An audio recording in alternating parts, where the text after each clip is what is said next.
everyone. Thank you so much for tuning in to today's Author Talk series brought to you by the Library Speakers Consortium.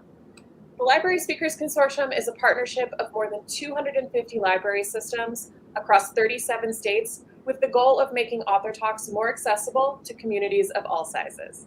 I am Brandon Adler, your host and moderator, in conversation with each of the wonderful authors that you will hear from throughout our Author Talk series year-round. Today, we are so honored and excited to have New York Times best-selling author Sadeqa Johnson with us to talk about her newest book, The House of Eve. Welcome. How are you today?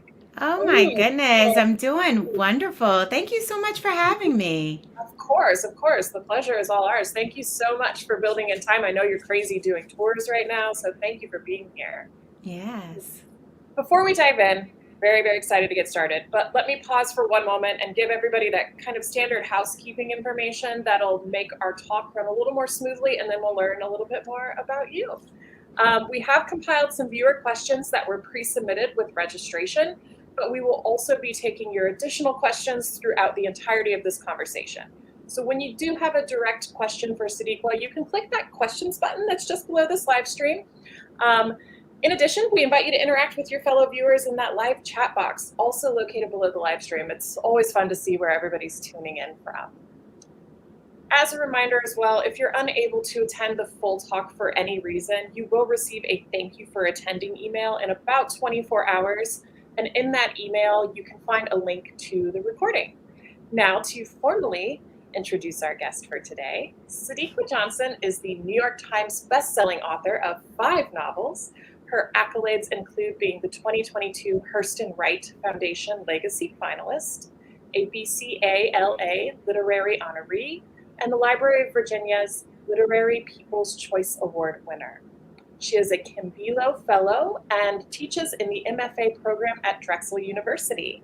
Originally from Philadelphia, she currently lives near Richmond, Virginia, with her husband and 3 teens. Again, welcome so much. Thank you for being here. Thank you. So, as I said, we do take pre-submitted questions, but one of the questions that we get most often, like too often to even attribute it to one person, is what's the author's background and how did they become a writer? So can you talk more about your journey to becoming a writer, maybe where and how? How did you grow up to be the amazing writer that you are today? Wow. Well, my journey began with the library. So this is so wonderful to be here. I was a total library geek growing up. I grew up in Philadelphia, and to get to my elementary school, I had to pass by the library to and from my walk to school. And I spent a lot of time in the library during the summers. I would go to the library every Monday. I would get dressed up. It was a major deal for me. I would check out 7 books. I read a book a day, and then I would take the books back and I would do the same thing. So that's the way I spent my summers, was in and out of the library, reading a book a day. Well, loving to read, I think, turned into a love for theater. So I went to college as a theater major in New York City. I actually thought I was only going to be in college for 2 weeks because I just knew that Broadway would be knocking at my door and I would be discovered. And before you know it, I was Now I can't sing, so I don't even know how the Broadway dream was going to happen, but that was the dream. So when I graduated from college, I took a first job as a publicist at Scholastic Books. And I had the distinct privilege of working on the first 3 Harry Potter books. Wow. Yeah, that was wonderful. I knew J.K. Rowling before she was the big sensation that she is today. I worked on Ruby Bridges and Walter Dean Myers and a lot of really wonderful children and young adult authors. But while I was there, I sort of got the bug that, you know what, maybe I should give this writing thing a chance. So I started my first novel, which never saw the light of day, but it was my second book while working in publishing that sort of was the one that kind of got me to keep going, not to give up on my dream. And it wasn't a quick dream. So if there are writers out there who are watching the broadcast, it was not a 1, 2, 3 pony show for me, not at all. That's always good to know because sometimes, like with the overnight success, pulled up into here, like birthright was actually put into the United States. So that first novel, then, how long did that take you to write? So my first novel took me over 10 years. And I always like to say if I had known it was going to take that long, then I probably wouldn't be sitting here today. So thank goodness I thought it was just, oh, a couple of months and I'll be done. But I worked, after I left Scholastic, I went over to adult publishing. And that was like going from undergraduate to graduate school, right? So it was heavy hitters, New York Times bestsellers. And so I was spending time with them and I was picking their brains, asking them, what your writing schedule is like and where do you get your ideas from? How did you get an agent? So things like that. But every day, I wrote on the train on my way into New York City for work. And then every day at 4 o'clock, I would close my office door, pretend like I was working on something for work, but I was actually working on my novel. And I did that, every day. That was sort of my writing schedule. Well, I got married and was having our first child, and I decided that I had been working on this novel for long enough. It was time for me to quit my job, stay home with my son, and get this novel to New York Times bestseller. So that's what I thought. But it was not just that easy. I actually got an agent who took my book to market. She was unable to find me an editor. No one wanted to publish me. And 10, 11 editors later, I was kind of sort of back to square one. And so I had to start a small indie publishing press, my husband and I, and that was how we got my first novel out into the world. Wow, that's really interesting. Do you still run that press? We still have it, but it was primarily for me. It was really to help me get my name out there because one of the things that I kept bumping up against was no one knows you. You don't have a platform. And so it was really for me to sort of build a platform. We took that first novel out in the summer of 2012, and we literally drove up and down the East Coast selling books out of the back of our trunk, going to every book festival that we could find, book festivals are in the summer and I live on the East Coast. So it was hot and humid and basically sweating my makeup off, but we hand sold the book to anybody who would listen. I was the sales manager. I remember calling independent bookstores and using an alias name and pitching my own book to them, asking them if they would take copies and put them on their shelves. So it was a lot of hard work, sweat, and dedication. And it paid off because I finally was able to, my editor who worked on my first novel, Love in a Carry-On Bag, she then became an agent. And so when I asked her to represent me, she said yes. And so she went back to the publishing houses with my second novel, and I was able to get a publishing deal. So it was a long way to get that first publishing deal for me, and it took about 10 years. It sounds kind of like a fiction novel in and of itself. The Hmm. journey. Ah. Life is inspiration. So with that, Abigail is asking, was there ever a time in that process that you felt ready to give up? And how did you overcome these feelings? Oh, Abigail, absolutely. I was like quitting all the time. And I just remember like, I'm just not going to do it. I'm not going to write. I'm going to do something else. But there was this like nagging feeling like in my gut, in my head, that every time I wanted to give up, it was like, just give it one more try. Just give it one more try. And that's what I kept doing. It was kind of like word by word, page by page, day by day, just a little bit more, a little bit more. But yes, I absolutely wanted to give up. We've had in the past some authors say, like, as far as writing process goes, like, just give yourself 15 minutes if you have to. Make sure you make some time every day. Is that what your process is like? Do you schedule time? Yes, and actually, I tell my writing students I'll take 10 minutes a day, 10 minutes before bed, and then let's just see what happens. Like, just put your writing, give your writing a space in your life. I do schedule my writing time. I work from home, so if I don't schedule out my day sort of gets lost. I don't know if you know that feeling of like, oh my gosh, it's 2 o'clock. What have I accomplished?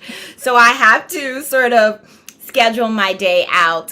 So I write anywhere between 2 hours and 8 hours. It really depends on where I am in the process. I'm in the beginning stages that we like to call it the getting to know you stages, with new characters and a new novel that's sort of brewing in my head. So I probably spend like 2 hours a day with them. And then when I really get going, I'm in the editorial process. That's when I'll write for longer periods. Hmm.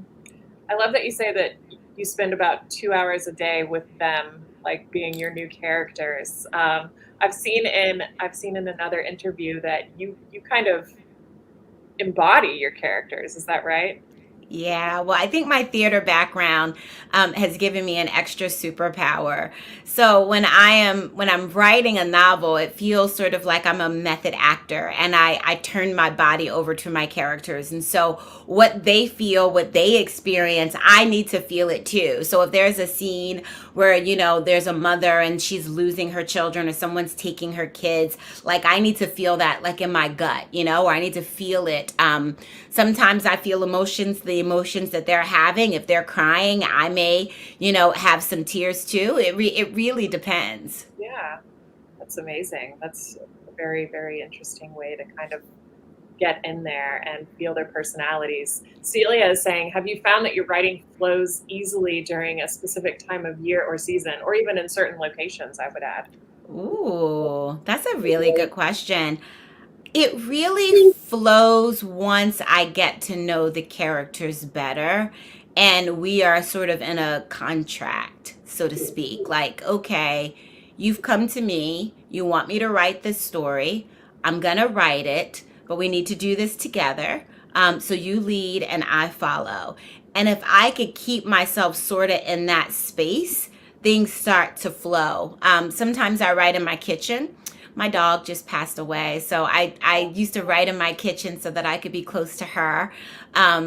So sometimes I would write in my kitchen. Sometimes when the weather is good, I write on my sun porch. And then where I am right now is in my office. So this is sort of the studio side to my office, and then to the left of me is like the desk. And I always need to sort of be in a window or near a window. I need to have that natural light coming in. I feel like that's where my muse likes to visit me. Okay. All right. Does your muse like the beach?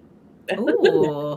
When I go to the beach, oftentimes it really is my break. So I haven't really used the beach as like my writing space, but that's a really good idea. That's good though. You definitely need that break and that separation. Amy is saying, what is your favorite random bit of knowledge that you've learned from researching your books, and what's your researching process like? Researching is part of the joy of being a historical fiction writer. I had no idea. My first three novels are contemporary fiction. So it wasn't until I started writing Yellow Wife, which is my first historical fiction, that I learned to research. Before, I just wrote about things that I knew. Everything was sort of in my memory, unless I was asking, a relative or a friend a question or something like that. But for the most part, the research now I realized is where all the juice is. So I spend a lot of time reading, obviously, nonfiction books that are going to sort of paint the picture of that time period. But then, like for Yellow Wife, I read, because for the viewers, if you're not familiar with Yellow Wife, it is the novel of an enslaved girl named Phoebe Dolores Brown. It was inspired by a real life woman named Mary Lumpkins, and the book takes place in the 1850s. And so I would read books about that time period, but I would also read slave narratives so that I could get a feel of what the people who actually moved through that world felt like and how they spoke, and sort of get that feel it, taste it, touch it from them as well. So reading, I go out into the place. So like with the House of Eve, there is a maternity home at the center of the story, and it was based on the Florence Crittenden home in Washington, D.C. So I drove 2 hours. I went up to where the actual building was. I walked around the building. I touched the wall. I needed to take pictures. I needed to kind of stand there and see if I could sense, the feeling that the girls who lived there would feel. So I'm a go out and feel it, but I'm also a researcher, and I'm behind my computer, and I'm in books as well. That's that's fantastic. I love the go out and feel it method. There's something really intimate, especially when building these worlds and these characters, about being able to kind of imagine what they're imagining with the tactile research basis. I like that. Yeah. Okay, so let's kind of transition then to the House of Eve. But before we get into that, do you mind giving us a synopsis of the book for those who haven't read it yet? The House of Eve is the story of two young girls. Ruby Pearsall is a 15-year-old girl. She is smart, she is beautiful, and she is trying to be the first in her family to escape poverty by going to college. She is in the process of competing for a scholarship that will lift her up and send her off to school. But she falls in love with a white Jewish boy, and this relationship threatens to upend everything that Ruby has worked really hard for. And then there's Eleanor Pearsall from Ohio. She goes from Ohio to Washington, D.C. as an eager college student, and she falls in love with William Pride, one of the most affluent men in her school and in Washington, D.C. He's from one of those old sort of wealthy families, and they don't just let anybody into their fold. And so there is an epic love story, but there's also this thing at the center of the story that brings these two characters together in a very unlikely way. Thank you. Ilan is asking, what was the inspiration behind this story and these characters? You had a very clear vision and inspiration for Yellow Wife, so I'm wondering if these characters were also inspired by historical figures. But I believe I read somewhere that the inspiration partially comes from your own family, correct? Yes, good question. So after I wrote Yellow Wife, I was sort of in that in between space. And I was very clear that Yellow Wife was the best novel that I had to offer. And so the question that kept floating through my head was, how do you better your best? And that was a little bit scary.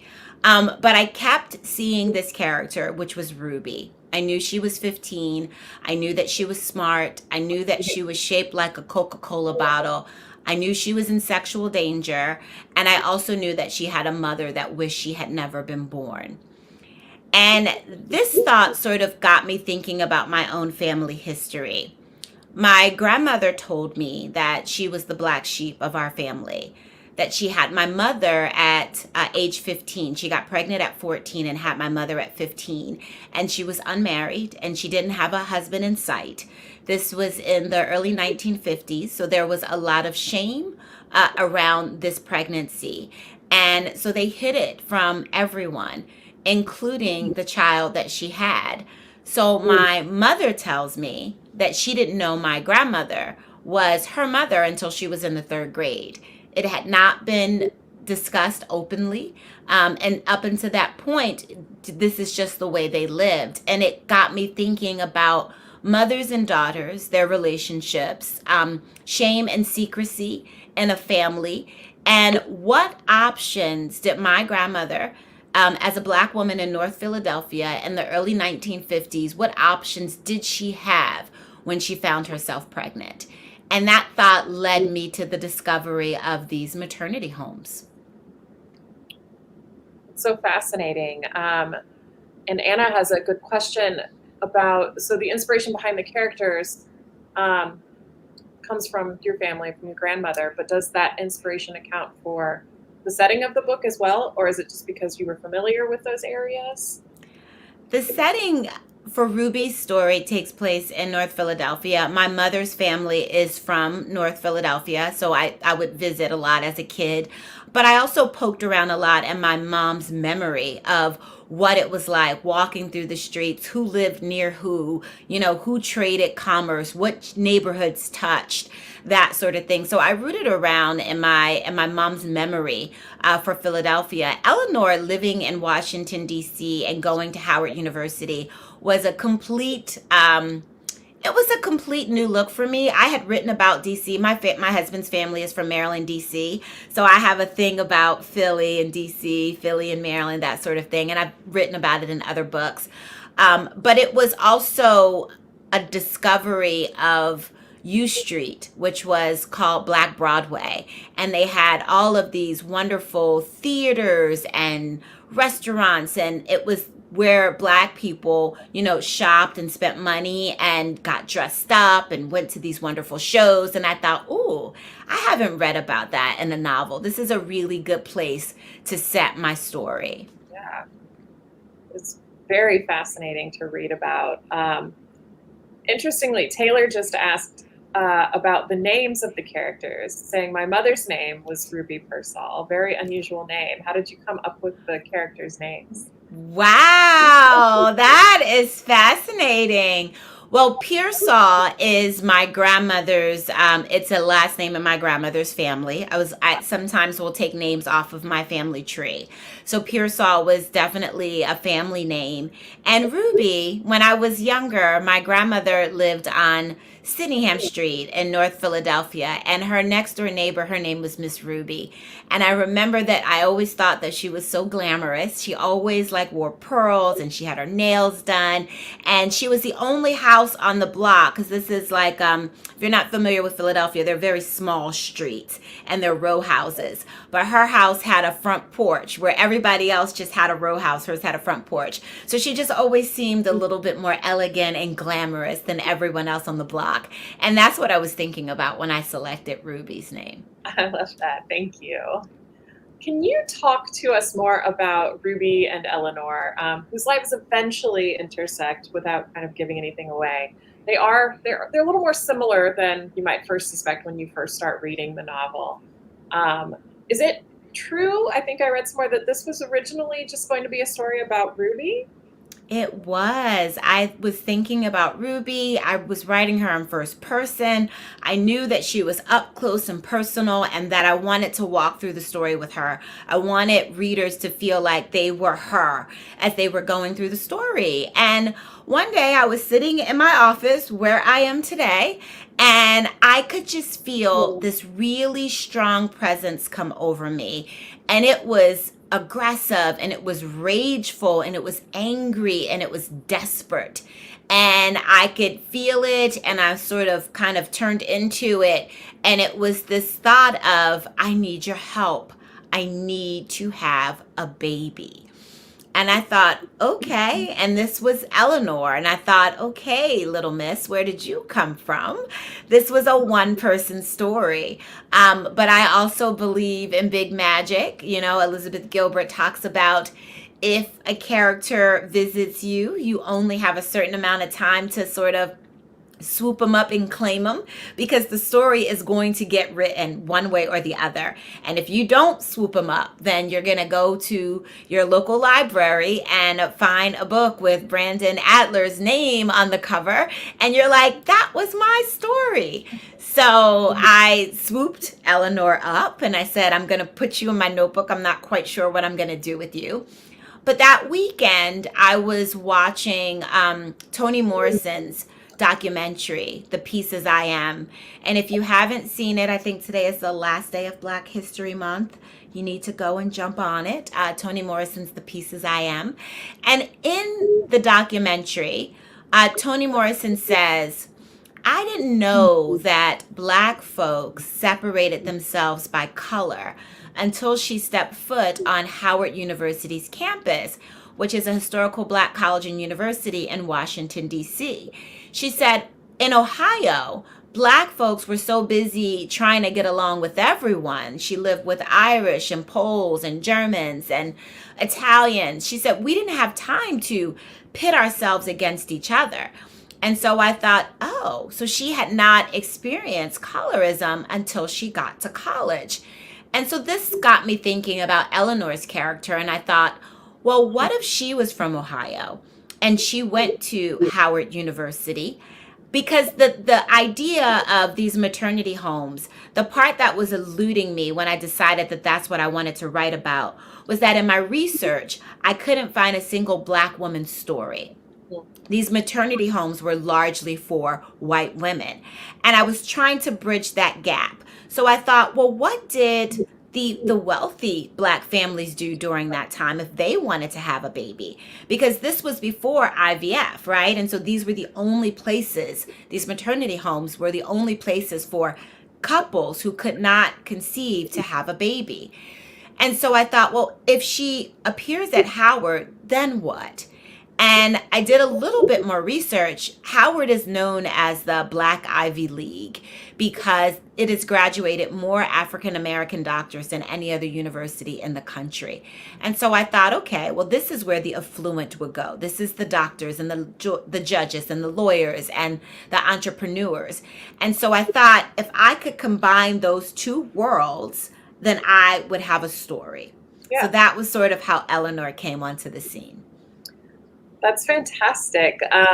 Speaking of the Toni Morrison experience, Patricia actually mentions it, saying, um, talking about Toni Morrison's actual lived experience. And then her question for you is, when did you first learn about colorism yourself? Was it a personal experience or through dialogue with someone else? And how has incorporating that concept enhanced your story? Mm. I think I've always been very interested in colorism because it's my family is an array of we run the whole spectrum. I remember my grandmother and my grandfather, my mother's parents. One of the reasons why they didn't get married was because my grandfather was very light skinned and he was from, the nicer side of North Philadelphia. My grandmother was mahogany brown and she was from the lower class side. And so, like oil and water in the black community, these two were not intended to mix. And because of that, my grandmother and my mother had to suffer this lifelong feelings of shame and being different and not being good enough. So it's something that I've always sort of known, like I could feel it at the root of my soul. But then when I was writing Yellow Wife, it was very easy for me to see that a lot of the colorism baggage that we have in our culture and our community, it comes from slavery. It's leftover baggage from this time of slavery. And so it is definitely something that I like to explore. I love turning things around and looking at it from different sides to see how I could maybe have a different opinion or show it in a different light. So the theme or talking about colorism and then like the elite black societies within DC kind of made me think about a talk that we had in August with Dr. Michelle Harper about her memoir, The Beauty in Breaking, because she grew up in a black elite neighborhood in DC, and so it like immediately kind of harkened back to that. But so I couldn't help but thinking of her as I was reading it, although a different era, and I can't speak for her. So, but I'm sure that you could tell us a lot more about how you first started learning about these elite black societies. Was it Toni Morrison again, the entire introduction? Well, actually, it was a book that I read by Lawrence Otis Graham called Our Kind of People. Okay. And what he really did in that book was he pulled back the veil of the black elite. And he separated the book by cities, and he went to all the major cities: Chicago, Washington D.C., New York, and he went into specific families and communities and talked about what their lives were like. He talked about cotillions and groups like Jack and Jill and sororities and fraternities and the talented 10th, so to speak, is what he was talking about in this book. And that sort of shed a light on what William's family would have been, and William is Eleanor's love interest, what William's families, what they would be like, what they were thinking, how they would move, who they would be with, places that they would go. And that was the bulk of my research for these elite families. That's where I got most of my information. Great, thank you. So Rebecca is saying, how do you decide when to use characters based on real people? For example, Dorothy Porter, Howard University librarian in House of Eve, was a real person. Or even the piece that you use about Dorothy Creel as Eleanor is helping Mrs. Porter sort through the collection. Wow, look at you reading the book. Wherever I can, I like to include real people. So I write historical fiction. I want you to be entertained, but I also want to I want to educate you at the same time. But I want to do it a little bit sneaky. I don't want you to feel like, okay, pause. This is my education. I want it to feel sort of effortlessly as you're moving through the story.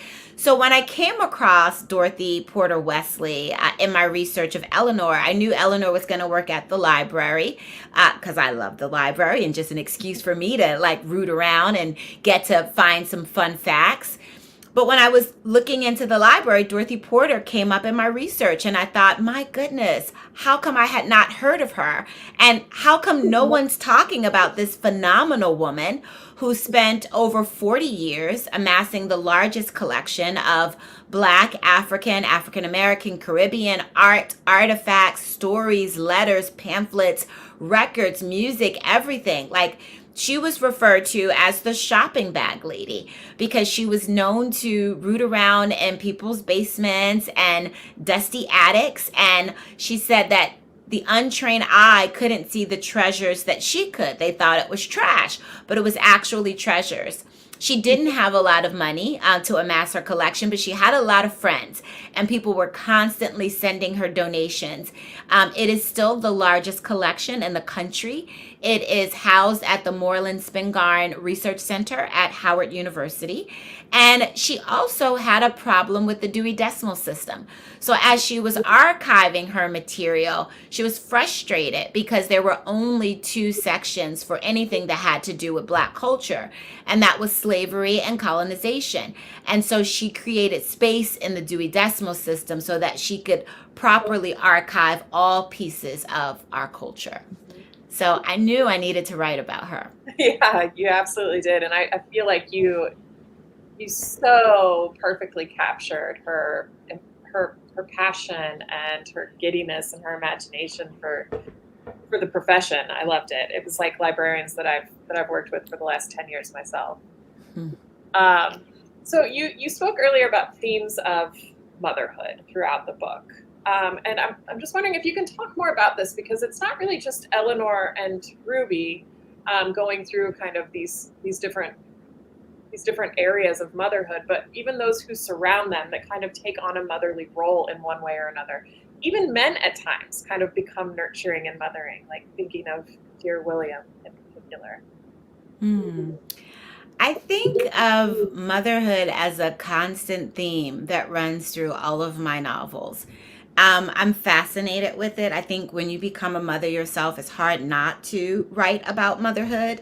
But I'm also looking at all the different angles of motherhood, that there's no one size fit all. We all have had very different experiences. One is not better than the other, it's just what it is. And so when I'm writing about the different sides and levels of motherhood in this story, and you see it play out, like you said, in very different ways across the entire book, I always want people to see themselves in my story. Or if you don't see yourself, I want you to see your cousin or your grandmother or your best friend, but I want you to be able to connect with it on a deeper, meaningful level. And when I think about motherhood, I see that all moms are often doing the best they can at the moment that it's happening, even if it doesn't feel like that to the child, even if it doesn't look like that to outsiders. People are judging, but it is the best that they have to offer at that moment. And so what does that look like? And what are the different levels of that? And I sort of try and play with that and string that through the stories. Were there any plot or character developments that surprised you as you were writing the novel? Michelle's wondering if there was anything that you would change. No, nothing that I would change. I'm always pretty satisfied when I get to the end. I'm usually like, okay, that's what that is supposed to be. Thank you very much. Surprises, I get little surprises throughout the story. I'm one of those writers that I start with an outline, I start with a synopsis, and then I have somewhat of an outline. But when I sit down to write that day, if that is not the way the characters want to go, then my job is to follow them to see what it is that they're trying to lead me to, even when it's uncomfortable, even when it wasn't planned, even when I don't feel like it. And a lot of times I don't feel like it. Like I just want to do what I said I was going to do and go and cook, lunch or whatever. But that is usually the surprise, is that they show up sometimes very specifically of we're going left when my job or my thought was I was going to go right. Mhm. It's kind of like you're a medium of sorts for your character. I like The that. spirit has swooped in and you've swooped it up and put it in your book. It's amazing. Wow. So Mary is curious, what is the most important part of this story to you? I know that we've touched on themes of motherhood, so I think that maybe that could partially be it, but I'll let you answer for yourself. Yeah, definitely motherhood, but I feel like at the heart of all of my novels, there's always an epic love story. There's always going to be that feeling of love. Like even in Yellow Wife, there are so many dark spaces in the book, but you could still feel the love. And so I am a lover of love. I love writing about love. My agent likes to joke, nobody's ever going to get divorced in a Sadeqa Johnson novel, because she knows that I really love writing about the love. And then I sort of put everything else around it, but it's always at the heart of it, there's going to be strong love. Good. I like that too. So speaking of that, we've had both Chantel and Larry ask about a sequel. So Larry says, without giving anything away, do you think there might be a sequel? And to expound, Chantel says, I would love to know how Ruby got through school and what happened to Shimmy. And was her sacrifice worth it? Do we have a sequel? Well, I never say never. I will say in my 5 books, none of them have been sequels. There is sometimes a thread of characters from one book that you'll find in the next book, so that like, oh, those people are okay, or I was wondering what happened to them, and you might get like a little breath of them. So right now I don't have plans to write a sequel. I have another idea in my head. But I always say I leave threads just in case, but I have not done it yet. So what do you think, what do you want readers to experience with reading the story? What do you hope resonates with them the most once they've finished? I think the power of women is very strong in this story, and the ambition and the sacrifices that we've made, but also that we're still dealing with some of the same issues that we were in the 1950s. I remember finishing a draft of this novel. I think I was maybe on the 5th draft when Roe v. Wade was overturned in June, and thought, my goodness, I had not set out to write a novel that was timely. But history and present day surely has wrapped itself around my story. And, I hope that women and men can take away the shame and the secrecy that women have felt for decades over infertility and having children out of wedlock, and what that does to the psyche of the woman and the child, and also to see that we also stand on the shoulders of very strong ancestors, because they've been through so much. And it's not lost on me that I get to sit here and talk to you about a novel that I've written that's made the New York Times bestsellers list because of my own grandmothers. They were both wonderful storytellers. They didn't have the time or the resources to say, I want to be a novelist, because they had to work to put food on the table. But if it was not for them, I would not be here. So I always feel that, I feel that appreciation. And so I hope what readers will feel is that appreciation for their own ancestors and where they are in their lives because of them. It's beautiful. Thank you. So Joanne is super curious. How did you find out this book was a Reese's Book Club pick? Oh, wow. What a good question. So I remember my husband and I, we had our 20-year wedding anniversary last June, and we had been planning this wonderful beach vacation. And my editor calls me like 2 weeks before, and she says, "Hey, do you think I could get the next round of the manuscript back, by June 15th?" And I'm like, "Well, I'm about to go on my little anniversary trip." And she's like, "I know, but we have some celebrity book club scouts that are really interested in your book, and so we need to turn it around really quickly."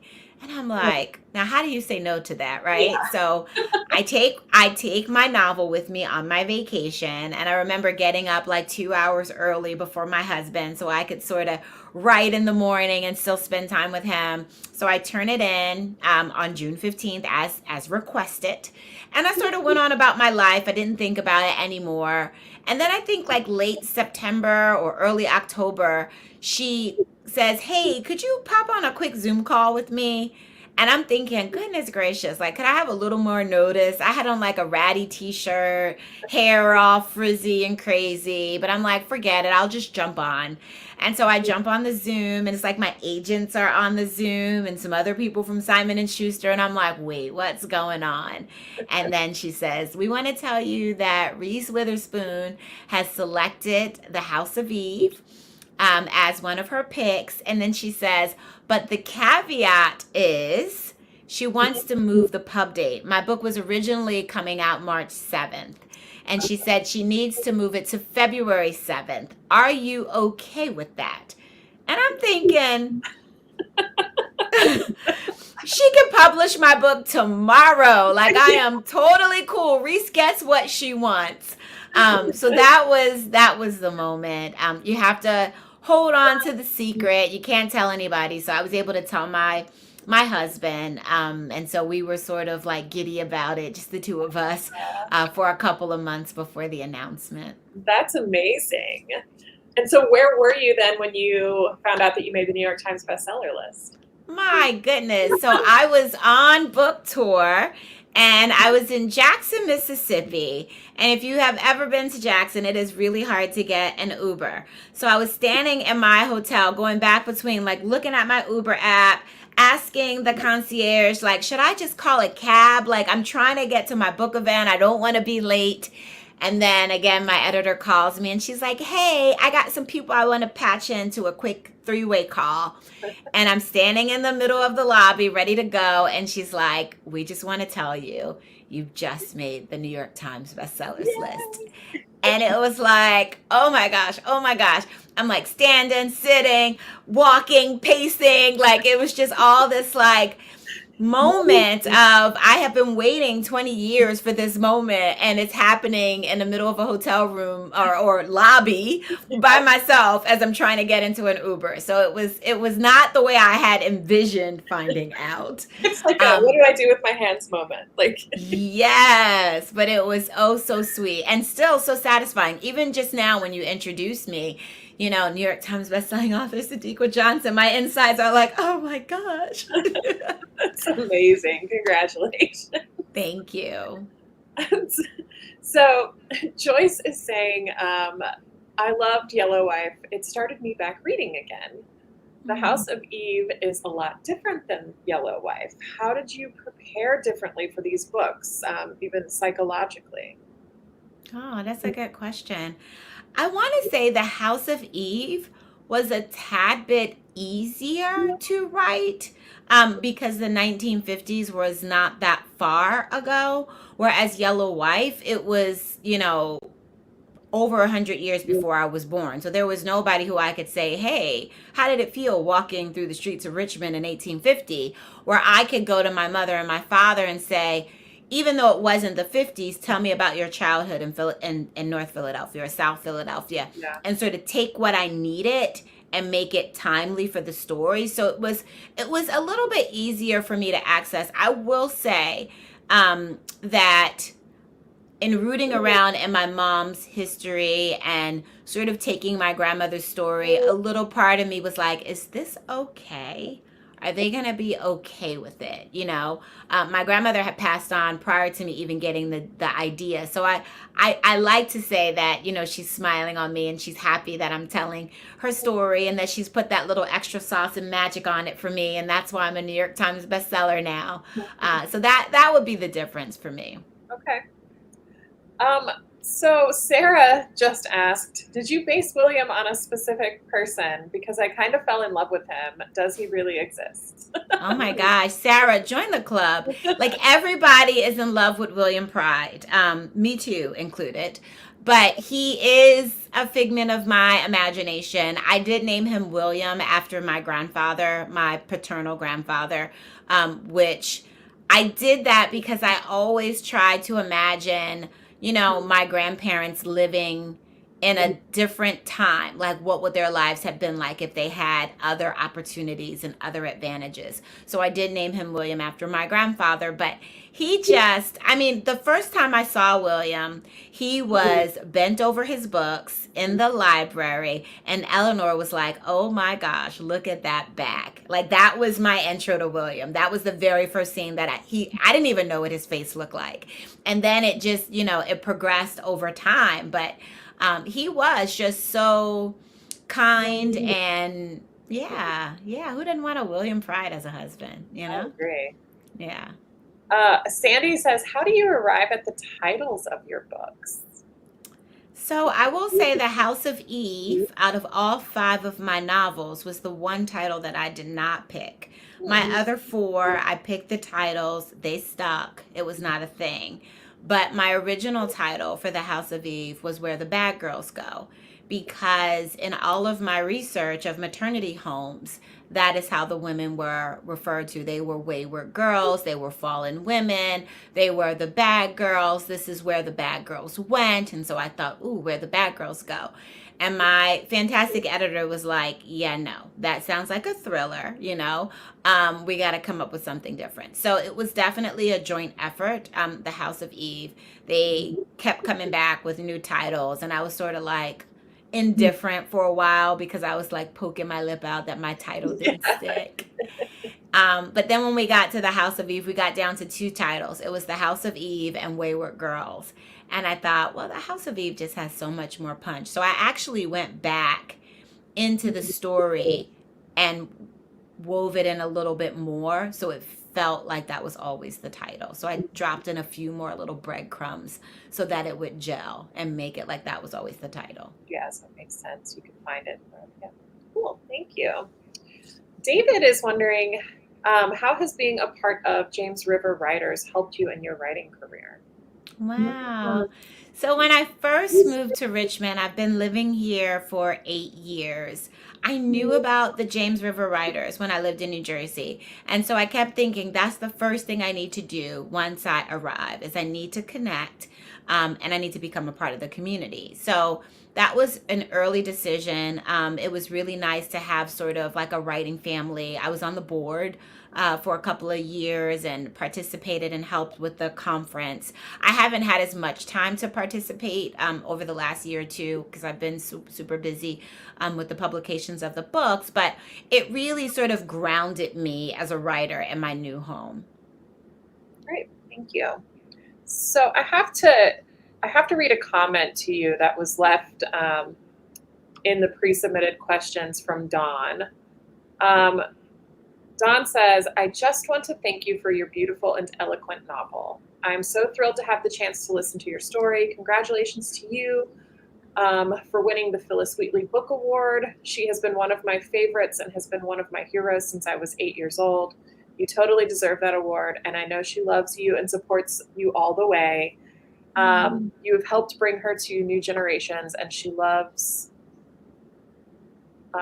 and share your heart and soul and passion. I believe not only do we keep others alive and ourselves by remembering and paying and passing along generation to generation, but that we are all eternal and are infinite beings, love, light, and energy. Love is the greatest gift of all. Thank you for creating more light and love. But then that reminds me then that Phyllis Wheatley makes an appearance in The House of Eve as well as a book that William gives to Eleanor. Was that, Yes. um, was, Huh. Was that intentional? Was that a yeah. connection? I don't I don't think it was sort of a intentional like tie it into the fact that I won the Phyllis Wheatley Award. It was again me giving these wonderful ancestors their flowers and their due and keeping them alive in our memory and in our thoughts. I think it was more of that. Okay, so it's more organic. Yeah. Mm. The comments stuck with me. I like to I like to see some of the comments rather than just like the questions, which are great because it keeps our conversation moving. But when people are, truly moved by your work, I think it's really moving.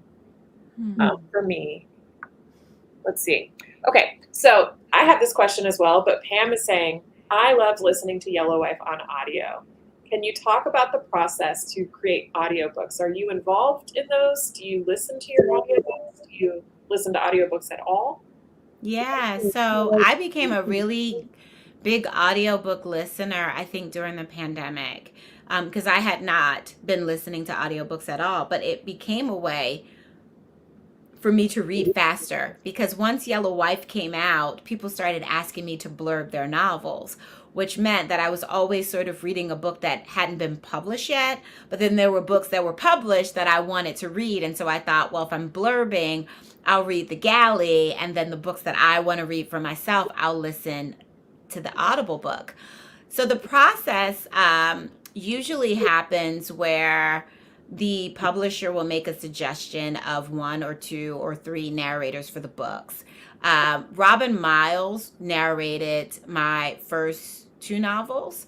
So it was a very easy fit for Yellow Wife. It wasn't a big discussion. It was like, should we just ask Robin Miles? And she's so fantastic and just so critically acclaimed. I thought, yeah, ask Robin Miles. And so she was available. So that worked out. For the House of Eve, they actually said, well, maybe we should do two different voices, two different narrators. They gave me three selections for each character. And so I listened to their voices and to something else that they had read, something else they narrated, and then I ranked them one, two, and three. And so then the publisher would go and see who was available, that sort of thing, and then that's how they came together. And Audible doesn't take very long. It literally happens like a month, 2 weeks prior to the book coming out. Like it's a really quick process. It's nothing like writing the book. Wow. Yeah, I guess. Yeah, I mean, thinking about having to read it and then making sure you get everything right, I guess it just seems like it would take a long time to make sure the production was perfect. I read most of my books in both formats, just so I can kind of get a different sense. And I'm driving all the time, so I kind of need to listen to something while I'm driving. Taylor's asking, I'm sorry, not Taylor. Tamar is asking if House of Eve is optioned for TV and film or film, who would be your ideal actresses to play Eleanor and Ruby? Oh my gosh, that's such a good question. And I hate to disappoint you, Tamar. I have no idea. I can't think of who would be Eleanor or Ruby, but I just trust that when we get to that point, the casting director would be just so on point with it, and it'll be someone who you'll be really satisfied. Catherine says, is there a book or author that inspired you to become an author, or one that you recommend that would-be authors should read? Well, when I was younger, I would say Maya Angelou really inspired my love for reading. I remember discovering her when I was in high school, and with I Know Why the Caged Bird Sings, her first biography. And then I read all four, and I just couldn't get enough of her story. So she was definitely someone who influenced me early on. Terry McMillan is another one. I remember reading her novel, her first novel, Mama, and it was the first time that I could really see myself in a story. So it was the first book that I read twice. Like I was so, no, Are You There, God? It's Me, Margaret was the first book I read twice. But I just remember being so enamored by Terry McMillan's writing style and her characters and being pulled in. So, as far as craft, if you are a writer and you're wanting to study craft, I love Bird by Bird by Anne Lamott. Is a book that I often go back to. I teach it to some of my writing students. I recommend it. So it's a book that I think is really good for craft, and it helps you to sort of unleash that like the lock that happens when we're trying too hard to like create something. It sort of gives you permission to like let go and just let the story flow. Would you say that that would be your best piece of advice for writers, um, to kind of just let the story flow? Teresa's asking specifically what is the best piece of advice that you would give, and what that you've ever been given that you would give, and what do you still use in your own writing? One of the best pieces of advice that I would give is keep your butt in the chair. Okay. It is so easy to think about being a writer. It is a whole different thing to actually sit down and write. So, my advice would be keep your butt in the chair. Give yourself 10, 15, 20, 30 minutes a day, whatever fits in your schedule. We have the time. We often feel like, oh, we have to quit our job so that we could write. No, you have the time. So, schedule it the same way you would your dental appointment, with yourself on your calendar, and make time for your writing. So just sitting and writing. I would say cut off your devices. Like I have to leave my cell phone downstairs, turn your email off so that when you're writing, you're not being distracted. Because what happens is that one little distraction, for me at least, it'll be like, oh, let me check that email. And then 30 minutes would pass. And then I have to go back to the story and I've lost my train of thought and I've lost the connection with the characters. I'm no longer in the portal. So it takes me a minute to sort of get back in there. So when you commit to your writing time, be committed and make sure that the people around you know, and you turn everything else off so that you can get to it. One of the best pieces of advice a writing teacher had given me was very early on when I was still writing Love in a Carry-On Bag, my first novel. And she said, Sadeqa, you have to write like your parents are dead. And that simply means that you have to write with no worries about what people would think, who you may offend, whose story you should not be telling, who's gonna give you backlash because you unraveled this family secret. You have to write like your parents are dead, and that just frees you up to tell the story that is boiling in your gut and your soul, and you know that you are meant to tell. That was the best piece. Yeah, very interesting. Thank you for sharing that. Erin wants to know, which book was your favorite to write? Erin, that's like, which one of your kids are your Right. favorite? And so, what I would say to which one of your kids are your favorite, I usually tell the kids that it's whichever child I am with. So, right now, I am with the House of Eve. So, the House of Eve is my favorite. That's perfect. I know that you touched a bit on kind of sitting with characters for a new story. Robin and Rose and quite a few others have asked if you are able to elaborate on what you're working on next. I am not able to elaborate because it is still sort of the seed, the pebble kind of bouncing around in my head. But I will say that I have discovered another woman in history who has done something phenomenal that not many people know about. And so she has set my soul on fire, and I am excited to write about her and create some fiction around her. It'll be another historical. I believe it's going to start in 1948.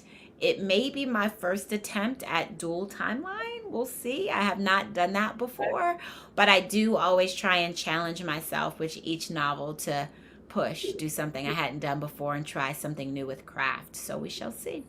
Yeah, great. Thank you. So let's go then to my favorite question to ask at the very end.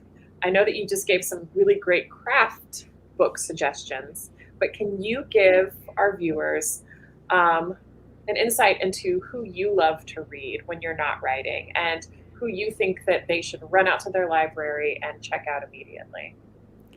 For historical fiction, I would say I love Kristen Harmel.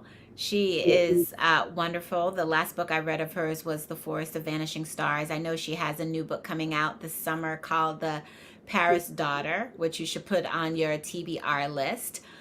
Vanessa Riley is another historical fiction author I love. I loved Island Queen, Island Queen. And she has a new book coming out this summer, I think called Queen of Exile, which I just received yesterday in the mail. So I can't wait to crack it. I just finished reading The Violin Conspiracy by Brendan Slocum, which I thought was fantastic. Actually, that was an audiobook, so I listened to that. I thought that was really good. Great, thank Oh, you. and also Kathleen Grisham has a new book coming out this summer called Crow Mary. And Kathleen Grisham is the author of The Kitchen House, so she writes historical fiction so good. Great. Thank you very, very much for those recommendations. Mhm. And we're at the top of the hour, so I also want to thank you so much for joining us today, Sadeqa. Thank you. It's truly been a pleasure to speak with you about your beautiful, beautiful novel, and I congratulate you on New York Times bestseller. Yay. Thank you, Brandon. And thank you, everybody who tuned in. I know you can be doing anything with an hour. So it means a lot that you wanted to spend this time with me. So thank you. Thank you. Yes. Thank you. And thank you, librarians, for what you do. You change people's lives. Yay. Change my life. I want to echo that sentiment. Without your support, without our viewers' support, none of this would be possible. So we, again, thank you for choosing to spend your time with us. As a reminder, below that live stream video, you can find a link to Sadeqa's book. So make sure you click that resources tab. And we look forward to seeing you all on March 13th when we talk to best-selling author David Epstein about his book Range, White Generalists Triumph in a Specialized World. And again on March 21st when we chat and get really hungry with celebrity chef Jernard Wells about his most recent cookbook, Southern Inspired. You can register for this and lots of other great events on your library's event page. I am Brandon Adler, and thank